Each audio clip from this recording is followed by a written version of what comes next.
Hello, ladies and gentlemen. Tonight I talk with Professor Olivier Vedrine, speaker for European Commission. My name is Enrico Wilshow. We are giving this interview from the heart of Ukraine and maybe Europe, Maidan at Kyiv. As many of you already know, we have a sad occasion. The foreign agents, armed, well prepared, are making provocations. They are taking administrative buildings in Slavyansk and Kramatorsk, and there was a horrible fight in Odessa yesterday. Well, Olivier is in Ukraine for the last several months. I would like to get his comment on what is going on and what he feels about it. At first, thank you. Nice to meet you again.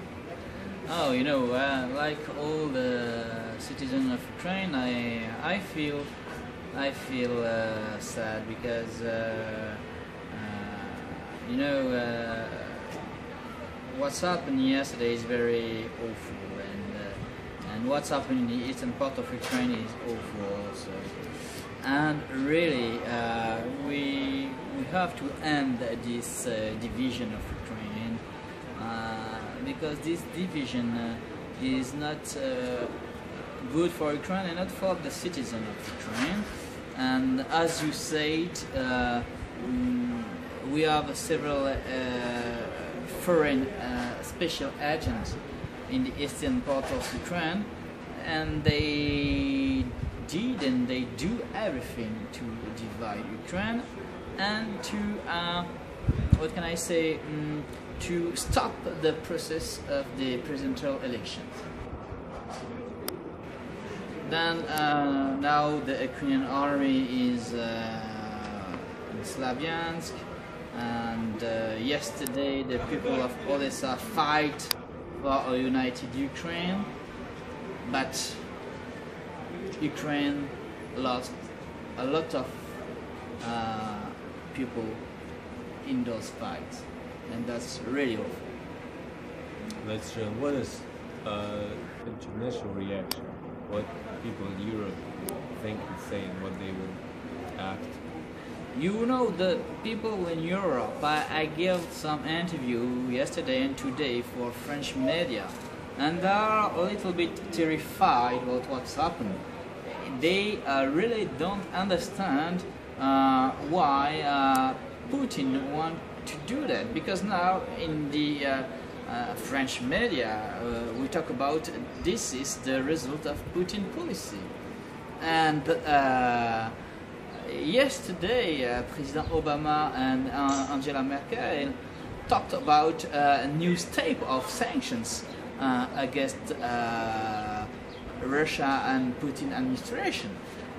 Really, we are in the process of really a new Cold War in Europe because of this policy of the President Putin, who want to rebuild a Soviet Union, and that's really sad news for Europe. On the other way, you know that we see now on the Russian TV a lot of propaganda. And the Russian people now they are washing the brain of the Russian people, and but even if some Russian people are against the Putin policy, they cannot say that now because they can go to jail, or they can, what can I say, the law for a foreign agent. If now in Russia you say I am not with Putin, you will go to jail because you are a foreign agent. Then now Putin is building a new dictatorship in Russia. That's all. I would also make a remark. It's not the foreign agent law.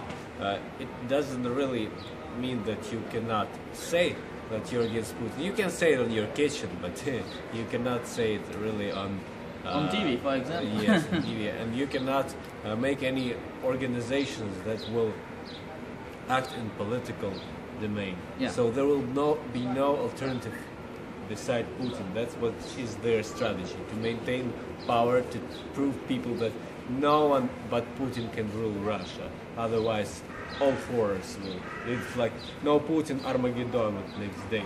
That's what they are telling to their people and showing Ukraine as an example, and they want to make it as bad as possible. But you have mentioned that there will be a third wave of sanctions. What? Because Barack Obama, President of the United States, and Angela Merkel, Chancellor of Germany, has met to discuss the situation on Ukraine. So what was the outcome? Then European Union and USA now are ready to do this new step of sanction, and this sanction will be more large and I think more efficient than the previous one, because they will the target will be really large part of the Russian economy. And that's very, very important to underline. That will be the target will be large part of the Russian economy. I see. And what do you think Russia is going to do next? You know, I think really Putin now is on the way of a new ideology, and I think he doesn't take care about really the sanctions. He take care about his personal view of his new Russia he want to build, and really now he's on the way of a new ideology, really. And that's why I am a little bit afraid, because now we are on the way. Putin is on the way, but we are on the way of an irrational man. We have to face an irrational man. Absolutely. You have mentioned the analogy with Soviet Union, but many people within Russia claim that now it looks like more like a Hitler times in Germany, because of the rhetoric, because of the hatred towards people who look different, who are different. For example, a few days ago, on the march of pro-government march in Moscow, there were people standing with certain materials claiming that President of the United States is the deviation. It disproves the theory of Darwin. It was the horrible racist materials. That's awful. They were widely covered. That's awful, but that's why, yes, we are in the same process that before the Second World War, but that's why we have to stop now Putin in his policy. We have to do our best to stop now Putin. I think Putin now is becoming irrational. You know, he's in the power since 20 years now, and is totally isolated, and he can be irrational. That's why we have to stop now for Europe, and that's why I think in Kyiv we have to fight for Europe now, and to stop Putin. That's very important for us as well. As President Saakashvili once said that Russian Empire will die here on Maidan.